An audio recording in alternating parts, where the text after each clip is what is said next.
The cold metal corridors of Mining Station Beta 7 echoed with the sound of human footsteps. Jake Morrison pulled his worn jacket tighter as he walked through the dimly lit hallway. 200 years had passed since the Catherian Empire conquered Earth, and humans were nothing more than workers now. They dug minerals from dead rocks floating in space, always under the watchful eyes of their alien masters. Jake stopped at a rusty door and knocked twice, then once, then 3 times. The door opened to reveal Lisa Wang, a small woman with sharp eyes and grease-stained fingers. Behind her, Carlos Martinez was bent over a collection of stolen communication equipment, his dark hair falling into his eyes as he worked. "Any word from the other cells?" Jake asked, stepping inside the hidden room. Lisa shook her head. "Nothing from the Mars group in 3 weeks. The Catherians might have found them." Jake felt his jaw tighten. The resistance was small and scattered. Most humans had given up hope long ago. They worked in the mines, lived in cramped quarters, and died young from the harsh conditions. But some still remembered what it felt like to be free. Amy Brooks looked up from the pilot chair where she was studying star charts. Her red hair was tied back in a practical bun, and her green eyes held the same fire that burned in all resistance: fighters. "We got lucky with that supply convoy last week," she said. "But it won't be long before they send more ships to hunt us down." The 4 of them made up one of the last active resistance cells in the Sol system.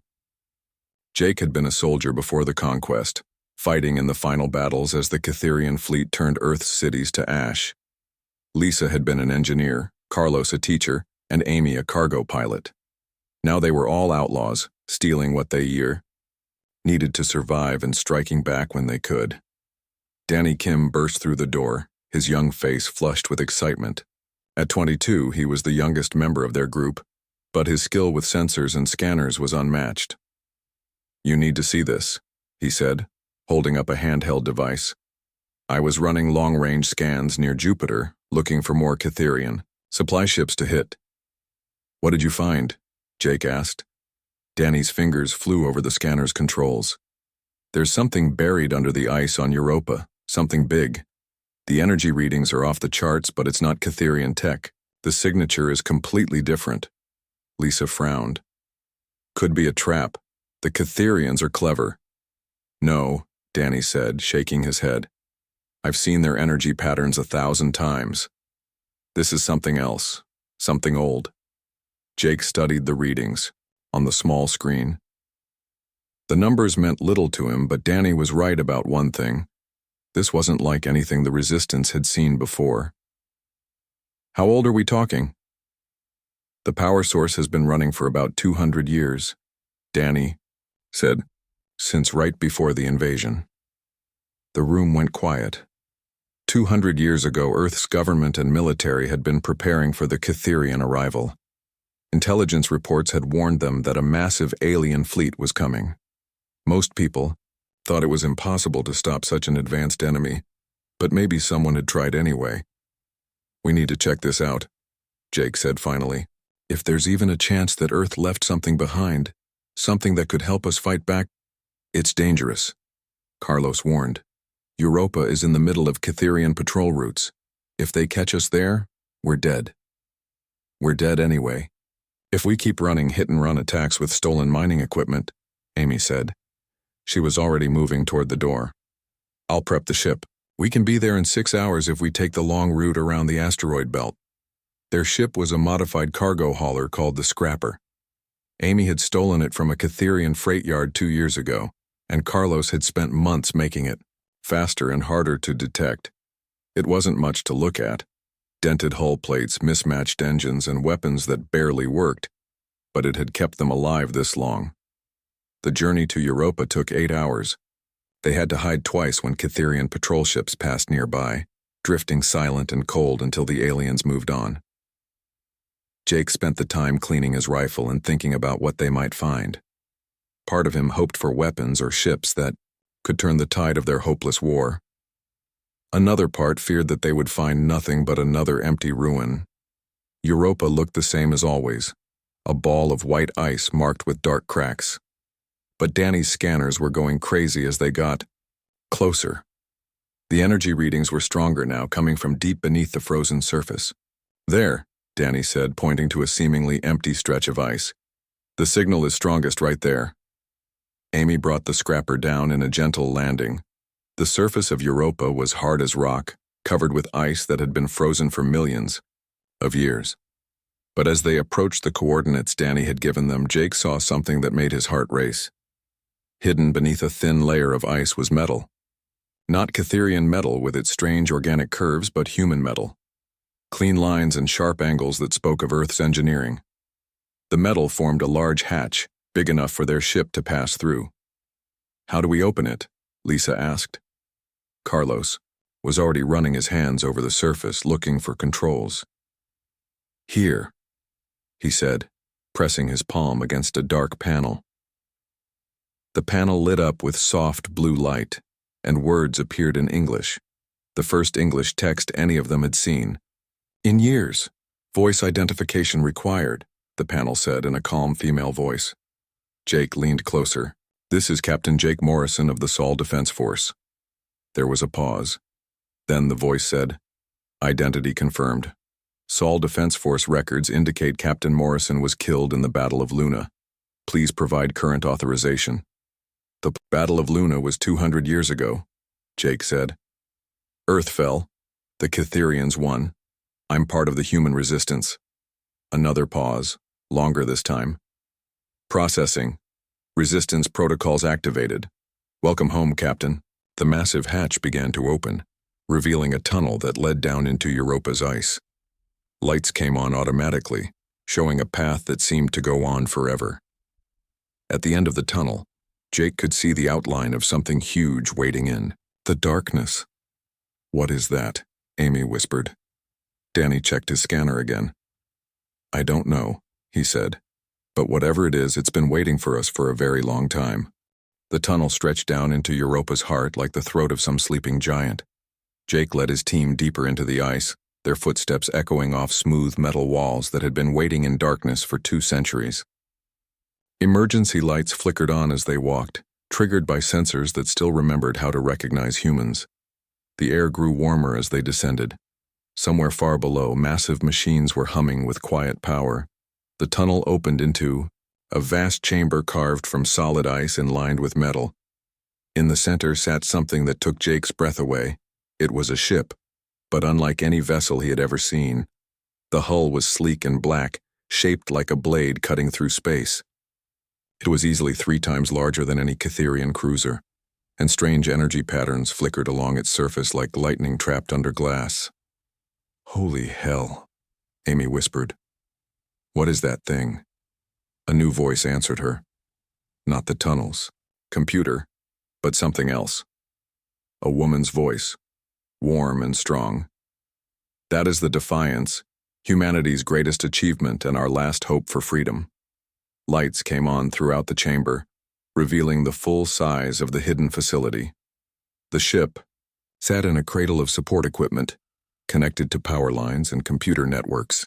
Along the walls, Jake could see workshops, laboratories, and storage areas filled with technology he didn't recognize. A hologram appeared near the ship's nose, the image of a woman in a military uniform. She had gray hair and tired eyes, but her back was straight and her voice was clear. "I'm Admiral Patricia Stone, or rather a recording of her. I died fighting the Catherians at Pluto Station, but my knowledge lives on in this facility's computer systems." Lisa stepped forward, her engineer's mind already trying to understand what she was seeing. "How long has this place been here?" "Construction began 3 years before the invasion," the Admiral's hologram replied.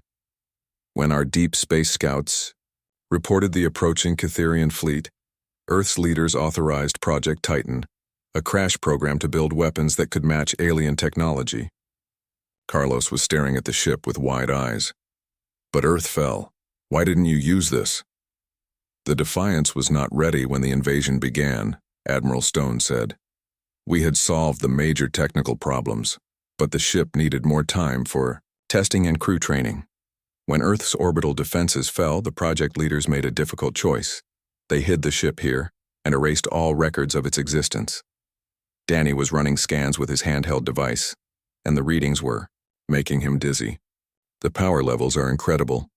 What kind of engine does this thing have? The Defiance is powered by a contained artificial star, the hologram explained. Its weapons use controlled gravity to tear enemy ships apart. Its armor repairs itself, using nanotechnology. And its faster-than-light drive operates on principles the Catherians never discovered. Jake felt hope stirring in his chest for the first time in years. Can it fly? Can it fight? The ship is fully operational, but it requires a crew of at least 50 trained specialists. You 5 are not nearly enough to operate a vessel this complex. Amy crossed her arms. Then we find more people. There are humans all over this system, working in mines and factories. Some of them used to be soldiers or engineers. That would be extremely dangerous, Admiral Stone warned. The Catherians monitor all human populations closely. If you start recruiting people, they will notice. They'll notice anyway when we start shooting at them, Jake said. He walked closer to the ship, running his hand along the strange metal of its hull. The surface felt warm and seemed to respond to his touch with faint ripples of light. How do we get started? The hologram smiled for the first time. The ship's computer can train new crew members using neural interfaces. The process is faster than traditional training, but it requires people with the right background knowledge. Former military personnel would be ideal. Over the next several hours, Admiral Stone's ghost gave them a tour of the facility. The ship's interior was a maze of corridors and chambers filled with technology that seemed like magic. The bridge had stations for dozens of operators, with screens and controls that lit up as they approached. The weapons bay contained devices that could create miniature black holes. The medical center had machines that could heal injuries in minutes. I know where we can find crew, Jake said as they explored the ship's engineering section. Ben Taylor used to work on fusion reactors before the invasion. The Catherians have him fixing their ships at the Jupiter shipyards. If we can get him out, Lisa nodded. And Commander Rick Cooper is working in the Titan mining operation. He commanded a destroyer during the war. Dr. Helen Carter is running a clinic for human workers on Ganymede, Carlos added. She designed medical systems for the old Earth Navy. Admiral Stone's hologram appeared beside them. These individuals would indeed be valuable additions to the crew, but extraction operations will be extremely risky. Catherian security is tight around all human workers. We've been running risky operations for years, Amy said. This time we'll have a reason that matters. They spent 3 more days studying the ship and planning their recruitment missions. The Defiance's computer systems were amazing. They could simulate battle scenarios, teach alien languages, and even show detailed maps of Catherian facilities throughout the system. Jake found himself learning faster than he had thought possible. The first rescue mission targeted Ben Taylor at the Jupiter shipyards. Amy piloted the scrapper in a careful approach, hiding among the massive cargo haulers that constantly moved between the gas giant's moons. Lisa had programmed their stolen Catherian identification codes to show them as a supply ship. The shipyards were a maze of construction platforms and docking bays where alien engineers supervised human workers. Ben was easy to spot, a tall man, with calloused hands and graying hair, wearing the gray coveralls that marked him as a skilled technician. Jake and Carlos created a distraction by setting off a small explosion in one of the storage areas. While Catherian guards rushed to investigate, Danny slipped into the workers' quarters and found Ben. "Who are you?" Ben asked suspiciously when Danny appeared at his door. "Friends," Danny said. "We're getting you out of here. Earth left us something, and we need your help to use it." Ben looked at the young man for a long moment. Then he grabbed a small bag of personal items and followed Danny toward the emergency exit. "I was wondering when someone would finally come." They made it back to the scrapper without being detected. Ben's eyes went wide when he saw the Defiance for the first time, and even wider when Admiral Stone's hologram explained what they were planning. "A ship that can fight the Catherians?" Ben said. "I thought that was impossible." "So did they," Jake replied. "That's going to be our advantage." One by one, they brought more people to the hidden facility. Commander Cooper was extracted from the Titan mines during a shift change. Dr. Carter came willingly when they approached her at the Ganymede clinic. Frank Davis, a former weapons specialist, was found working in an asteroid processing plant. Each new arrival brought skills and knowledge that the Defiance needed. Ben quickly mastered the ship's engineering systems. Rick Cooper understood its tactical capabilities. Helen Carter learned to operate the advanced medical equipment. Frank Davis fell in love with weapons that could destroy entire fleets. But even as their crew grew, Jake knew they were running out of time. Each rescue mission increased the risk of discovery. Sooner or later, the Catherians would notice that skilled humans were disappearing from their work assignments. That day came sooner than expected. Danny's long-range scanners detected a small Catherian fleet moving toward the Sol system. 12 ships led by a heavy cruiser. The aliens had finally decided to investigate the unusual activity around Jupiter. How long until they arrive? Jake asked. 18 hours, Danny replied. Admiral Stone's hologram appeared on the bridge. The Defiance is operational, but you only have 37 crew members. The ship was designed for 50. Jake looked around at his people, former soldiers, engineers, doctors, and teachers who had spent years as slaves but had never forgotten how to hope. They were outnumbered, outgunned, and facing an enemy that had conquered half the galaxy. 37 will have to be enough, he said. The Catherian punishment fleet dropped out of faster-than-light travel at the edge of the Sol system like a pack of hungry wolves. 12 ships spread out in attack formation, their hulls gleaming with the dark purple metal that had become a symbol of human suffering. At their head was the cruiser Deathbringer, commanded by Fleet Commander Xanth Morvek. Inside the hidden facility beneath Europa's ice, alarms were ringing. Jake stood on the bridge of the Defiance, watching the enemy ships on the main screen. His hands were sweating as he gripped the captain's chair. 37 people to crew a ship designed for 50. It would have to be enough. All stations report ready, announced Rick Cooper from the tactical station. The former destroyer commander had adapted quickly to the Defiance's advanced systems. Weapons are charged, shields are online, and the new crew members are at their posts. Ben Taylor's voice came over the communication system from the engineering deck. Artificial star reactor is stable. We've got more power than we know what to do with. That's about to change, Jake muttered. He activated the ship-wide address system. All hands, this is the captain. In a few minutes, we're going to take this ship into combat against the same aliens who destroyed our world. Some of you might be scared. Hell, I'm scared. But remember, this ship was built by humans for humans. It represents everything we used to be and everything we can be again. Amy Brooks sat at the pilot station, her fingers dancing over controls that responded to her thoughts as much as her touch. The Defiance's neural interface system made flying the massive ship feel natural, like an extension of her own body. Ready? To launch on your order, Captain. Launch sequence initiated, Admiral Stone's hologram announced. Ancient machines hummed to life, and the ice above them began to crack and split. The Defiance rose from its hiding place like a sleeping giant, awakening from a long dream. Commander Morvek was studying patrol reports when his sensor operator called out in the Catherian language. Sir, unknown contact rising from the third moon. It's huge. Morvek turned to look at the tactical display.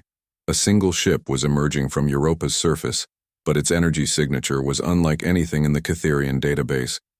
Scan. What kind of vessel is that? Unknown design, sir. The power readings are... This can't be right. No ship that size should generate that much energy. Human ship? Morvek asked. The idea seemed ridiculous. Humans built crude mining vessels, and cargo haulers, not warships. Possibly, sir. But if so, it's nothing like their previous technology. Morvek felt a flutter of unease in his chest. 200 years of easy conquest had made the Catherians confident, perhaps too confident. But humans were known for their unpredictable nature. All ships attack formation. Destroy that vessel immediately. The Defiance cleared Europa's atmosphere and accelerated toward the Catherian fleet. On the bridge, Jake watched the enemy ships change course to intercept them, 12 against 1. He had faced worse odds as a resistance fighter, but never in open space combat. Incoming transmission, reported Tony Garcia from the communications station.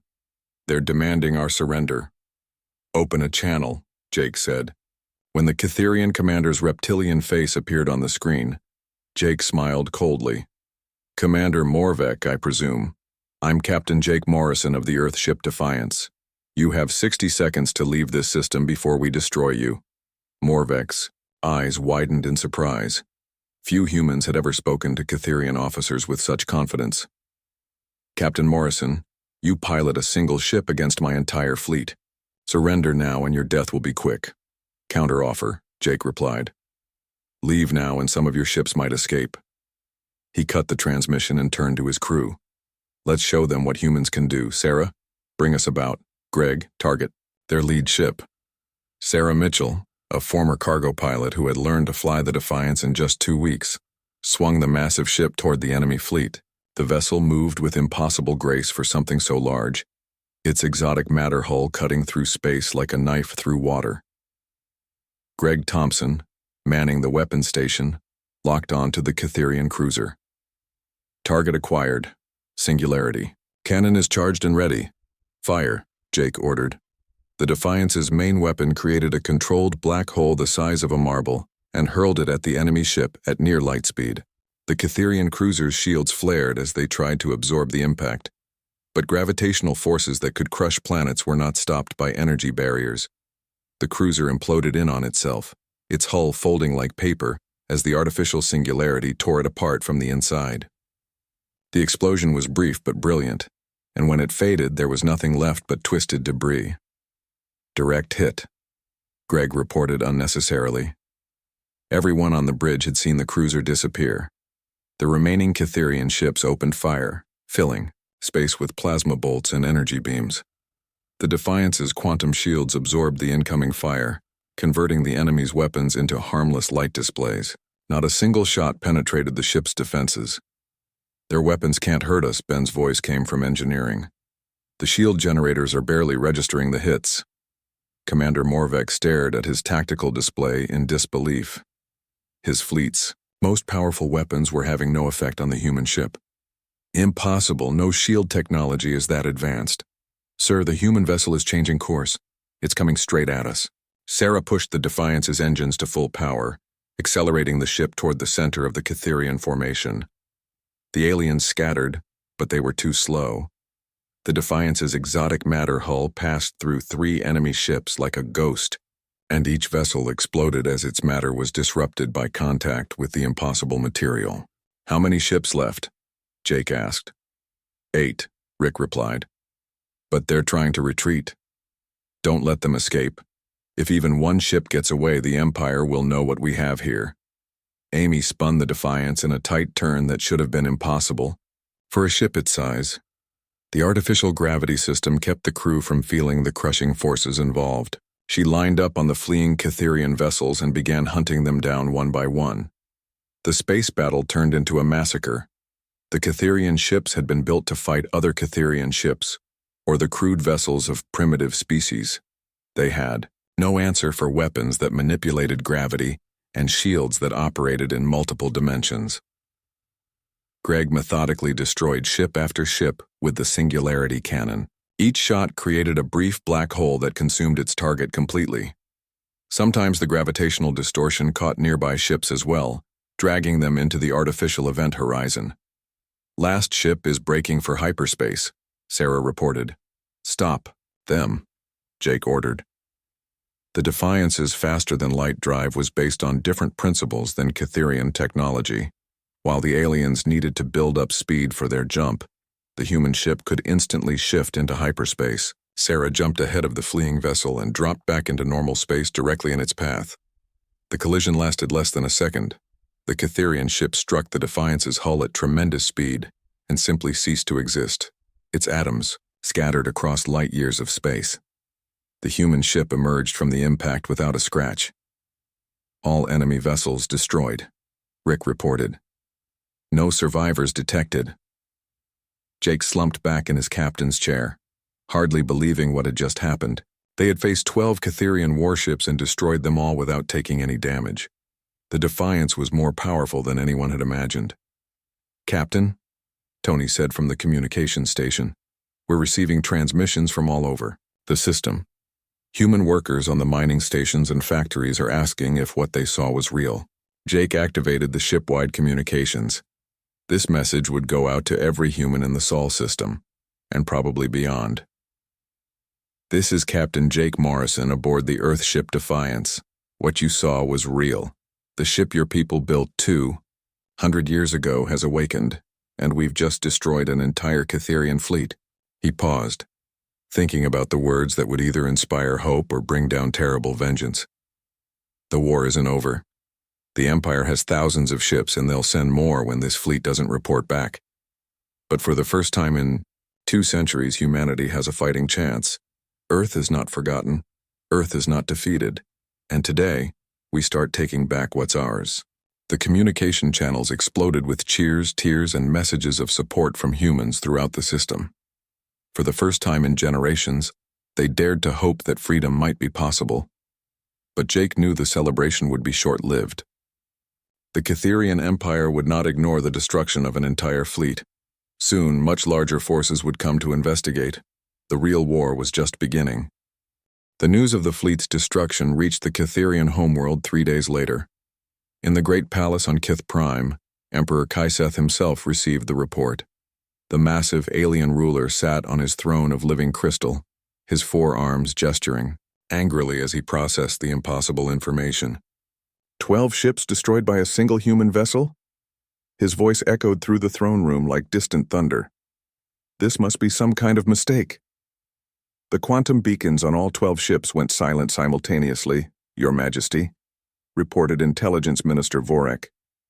Long-range sensors detected massive energy discharges in the Sol system at the exact time of the disappearance. Emperor Kaiseth's eyes glowed with a dangerous light.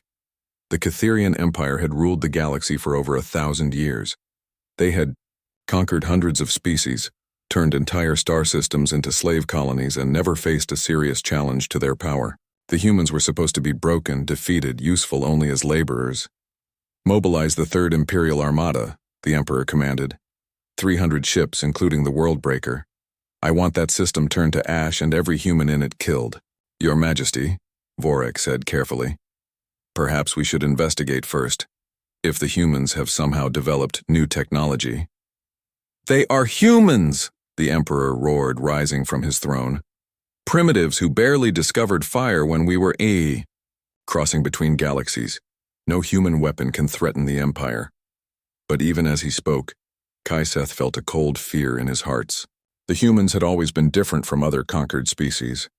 They adapted quickly, learned from their enemies, and never truly accepted defeat. Perhaps it had been a mistake to let so many of them live. Meanwhile, in the Sol system, the Defiance had become the center of a growing revolution. Jake Morrison stood in the ship's main hangar, watching as small craft arrived from all over the system. Mining ships, cargo haulers, and even a few stolen Catherian shuttles brought volunteers who wanted to join the fight. We've got more people than we can handle, reported Pete Sullivan. The chief engineer Ben Taylor had recruited from the Ganymede orbital platforms. The ship's living quarters are already overcrowded. Jake nodded, studying the faces of the new arrivals. Most were middle-aged or older, humans who remembered Earth before the conquest. But there were younger ones too, people who had been born into slavery but still carried the spark of rebellion in their hearts. Dr. Monica Fisher approached Jake with a medical tablet in her hands. She had been working around the clock to process the new crew members. The neural interface training is going well, but we have a problem. The ship's medical bay has been analyzing the crew's brain patterns during the interface process. What kind of problem? Jake asked. The interface doesn't just teach people to operate the ship's systems. It's actually enhancing their cognitive abilities. Faster reflexes, improved memory, better pattern recognition. The effect seems to be permanent. Jake frowned. Is that dangerous? I don't think so. But it means the ship was designed to work with enhanced humans. The original Earth designers planned for their crews to be mentally upgraded to match the ship's capabilities. Before Jake could respond, Lieutenant Kevin Ross called out from across the hangar. Captain, we've got incoming traffic. Long-range sensors are detecting a massive hyperspace disturbance at the edge of the system. They rushed to the bridge, where the tactical displays were showing something that made Jake's blood run cold. Hundreds of red dots were appearing on the edge of the Sol system, more Catherian ships than had ever been assembled in one place. 312 vessels, reported the sensor operator, a former mining engineer named David Park, including something enormous. It's the size of a small moon. Admiral Stone's hologram appeared beside Jake's chair. That would be the Worldbreaker, the Empire's flagship. It carries enough firepower to destroy entire planets. Can we fight that many ships? Jake asked. The Defiance is powerful, but not that powerful. You'll need to use strategy rather than brute force. Rachel Green, now the ship's primary pilot, turned from her station. Captain, we've got another problem. The new crew members are still learning their positions. Half of them have been on the ship for less than a week. Steve Parker, manning the weapons station, nodded grimly. And we're low on ammunition for the singularity cannons. Each shot requires exotic matter that takes hours to manufacture. Jake looked around the bridge at his crew. They were brave, dedicated people, but they were facing impossible odds. The Catherian Third Armada was the largest fleet ever assembled. Even if the Defiance could destroy 10 ships for everyone they lost, they would still be overwhelmed. There might be another option, Dr. Fisher said, consulting her medical data. The neural interface enhancement isn't limited to ship operations.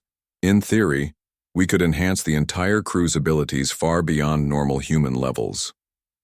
What kind of abilities? Jake asked. Reaction times measured in microseconds. Perfect memory recall. The ability to process multiple data streams simultaneously. Essentially, you'd be creating superhumans. Ben Taylor's voice came over the communication system from engineering. Captain, I've been studying the ship's manufacturing systems. We can build smaller ships, fighters and frigates using the same technology as the Defiance, but it would take weeks to produce a significant fleet. We don't have weeks, Jake said. The Catherian Armada was already beginning its approach to the inner system. In 12 hours, they would be in weapons range. Jason Wright, the navigation specialist, looked up from his calculations. Sir, I might have an idea. The Defiance's dimension shift capability. We've been using it defensively, but what if we used it offensively? Explain, Jake said. We could phase shift through multiple dimensions simultaneously, appearing in several locations at once. To the Catherians, it would look like we had an entire fleet. Laura Phillips, working at the engineering station, nodded excitedly. And if we coordinate the dimensional shifts with the ship's quantum shields, we could become completely intangible, while still being able to fire our weapons. Jake felt hope stirring in his chest. It was a desperate plan, but desperate times called for desperate measures. How long do we need to prepare? 6 hours for the dimensional modifications, Ben reported. Another 3 hours to enhance the crew's neural interfaces. Do it, Jake ordered. All department heads, prepare your people. We're going to show the Empire what happens when they underestimate humanity. As the crew rushed to prepare for battle, Jake stood alone on the bridge, staring at the approaching enemy fleet. 300 ships against one. The largest space battle in human history was about to begin, and the fate of every human in the galaxy hung in the balance. The enhancement process was unlike anything Jake had ever experienced. Dr. Fisher had connected him to the ship's neural interface for a full upgrade, and when it was complete, the world looked different. He could see patterns in the tactical display that had been invisible before. His mind processed information at incredible speed, and he found himself understanding the ship's systems on an almost instinctive level. The same transformation was happening throughout the crew. Rachel Green could now fly the Defiance with thought alone, her enhanced reflexes allowing her to execute maneuvers that would have been impossible for normal humans. Steve Parker could track dozens of targets simultaneously while calculating optimal firing solutions in real time.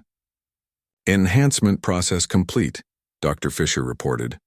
All crew members are now operating at approximately 10 times normal human cognitive capacity. Jake looked around the bridge at his transformed crew. They were still human, but they had become something more, something that could match the Defiance's incredible capabilities. Catherian fleet is entering weapons range, David reported. They're spreading out in attack formation. The Worldbreaker is hanging back, probably planning to finish us off after the smaller ships soften us up. Time to show them what enhanced humans can do, Jake said. Rachel, take us into the heart of their formation. Jason, begin dimensional shift sequence. Steve, prepare all weapons. The Defiance leaped forward like a hunting hawk, accelerating toward the massive enemy fleet. The real battle was about to begin. The Third Imperial Armada spread across space like a metal storm cloud, 300 warships arranged in perfect attack formation. At their center hung the Worldbreaker, a massive dreadnought the size of a city. Its hull bristled with weapons that could crack planets, and its shields could absorb the combined firepower of an entire fleet. Emperor Kaiseth himself commanded the flagship from its crystal throne room. Through the ship's sensors, he watched the single human vessel approaching his armada. The Defiance looked tiny compared to his massive fleet, but something about its confident approach made the Emperor uneasy. "Begin the attack," he commanded. "Destroy that ship and end this rebellion." The first wave of Kytherian cruisers opened fire, filling space with energy beams and plasma bolts, but the Defiance simply vanished, phase-shifting into another dimension where the weapons could not touch it. A second later, it reappeared behind the enemy formation and fired its singularity cannon. The artificial black hole consumed 3 ships instantly, their hulls crumpling like paper, before disappearing beyond the event horizon.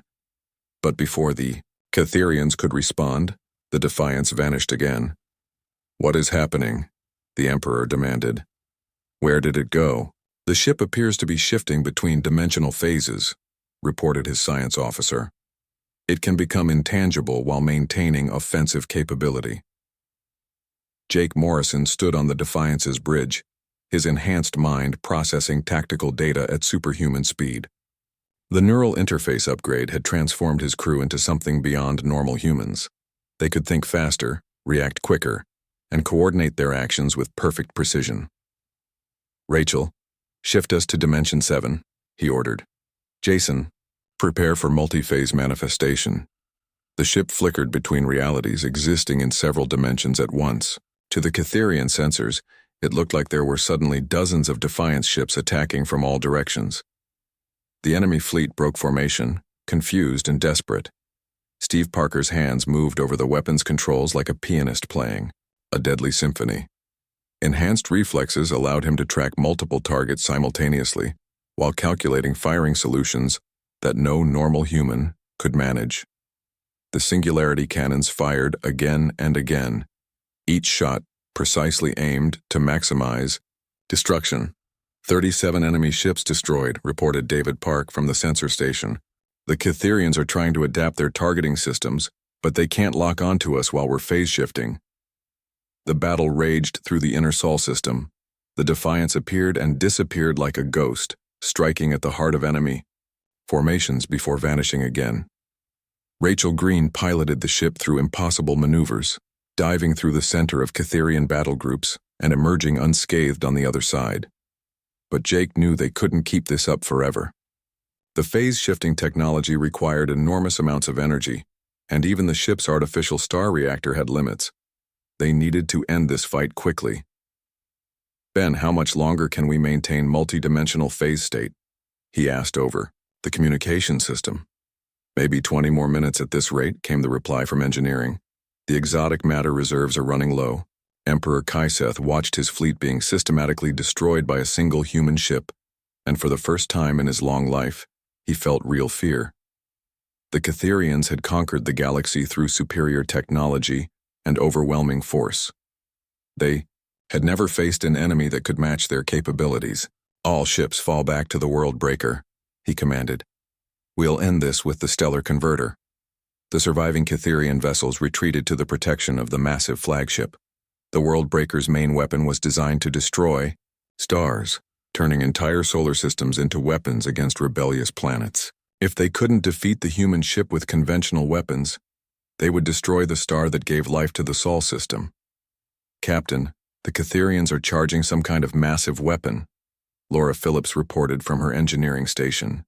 "The energy readings are off the charts."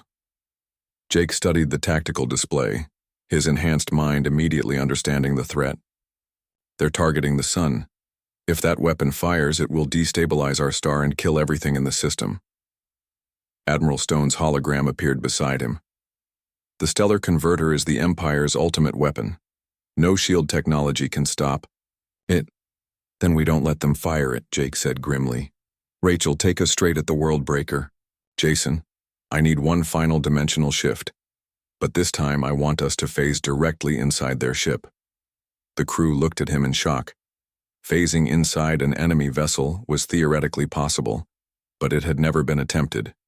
If the calculations were wrong, both ships would be destroyed in a matter-antimatter explosion that would be visible from other star systems. Sir, the risk, Jason began. The risk of doing nothing is higher, Jake interrupted. If they destroy our sun, every human in this system dies anyway. At least this way we take them with us. Rachel pushed the Defiance's engines to maximum power, accelerating the ship directly toward the massive enemy flagship. The Worldbreaker's defensive weapons opened fire, but the phase-shifting technology made the human ship impossible to hit. Inside, the Catherian flagship, Emperor Kaiseth watched the approaching vessel with growing alarm. Intensify defensive fire. Don't let them get close. But the Defiance passed through the storm of enemy weapons like it was flying through empty space. At the last second, Jason Wright activated the dimensional phase generator with calculations so precise that they could only have been made by an enhanced human mind. Reality twisted around them as the ship shifted into the same dimensional space occupied by the Worldbreaker's hull. For a moment that seemed to last forever, both vessels existed in the same place at the same time. Then the Defiance emerged inside the enemy ship's main hangar bay. The effect was devastating. The Worldbreaker's internal structure couldn't handle having another ship materialize inside it. Bulkheads collapsed, power systems exploded, and atmosphere vented into space through massive holes torn in the hull. Fire everything, Jake commanded. Steve Parker didn't hesitate. From inside the enemy ship, the Defiance's weapons had a clear shot at every critical system. Singularity cannons fired down corridors, creating artificial black holes that consumed entire sections of the massive vessel. Energy beams cut through the Worldbreaker's power core, causing chain reactions that spread throughout the ship. Emperor Kaiseth felt his flagship dying around him. Emergency lights flickered as massive explosions shook the vessel. The human ship had appeared inside his most powerful weapon like a virus attacking a living cell. Impossible, he whispered. No species has ever...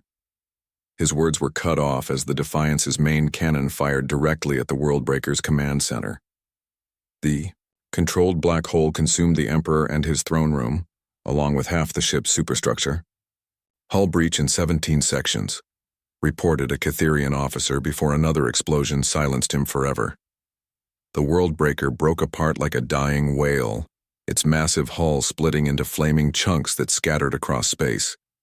The stellar converter weapon died with the ship, its deadly energy dissipating harmlessly into the void. Target destroyed, Steve reported unnecessarily. Everyone on the bridge had felt the massive explosion as the flagship died. The surviving Catherian ships fled the system in panic. They had witnessed something impossible. A single human vessel destroying the Empire's most powerful weapon and killing the Emperor himself. News of the defeat would spread through the galaxy, inspiring rebellions on 1,000 enslaved worlds. Jake slumped back in his captain's chair, hardly believing they had survived. Around him, his enhanced crew began the process of securing the battlefield and tending to their ship's minor damage. Captain, Tony Garcia said from the communication station, we're receiving transmissions from all over the galaxy. Human resistance groups, alien rebels, even some Catherian colonies are declaring independence from the Empire. The Empire is finished, Admiral Stone's hologram said with satisfaction. Without the Emperor and the Third Armada, they don't have the strength to maintain control over their territory. Jake activated the ship-wide communication system. All hands, this is the captain. The Catherian Empire has fallen. The Worldbreaker is destroyed. Emperor Kaiseth is dead, and their fleet is in full retreat. He paused, thinking about the long road that had brought them to this moment. 200 years ago, our ancestors built this ship as humanity's last hope. Today, That hope has been fulfilled. We're going home to Earth, but our work isn't finished. There are human colonies throughout the galaxy that need our help, and other species that deserve their freedom. The Defiance turned toward the inner system, toward the blue-green world that had been humanity's cradle. As they flew past the scattered wreckage of the Catherian fleet, Jake thought about the future. The galaxy was vast, and there would be other challenges ahead. But for the first time in 2 centuries, humanity was truly free. The lost prototype had awakened from its long sleep, and with it, the dreams of every human who had ever looked up at the stars and imagined what lay beyond. The Empire's fleet was annihilated, but Earth's children were going home at last.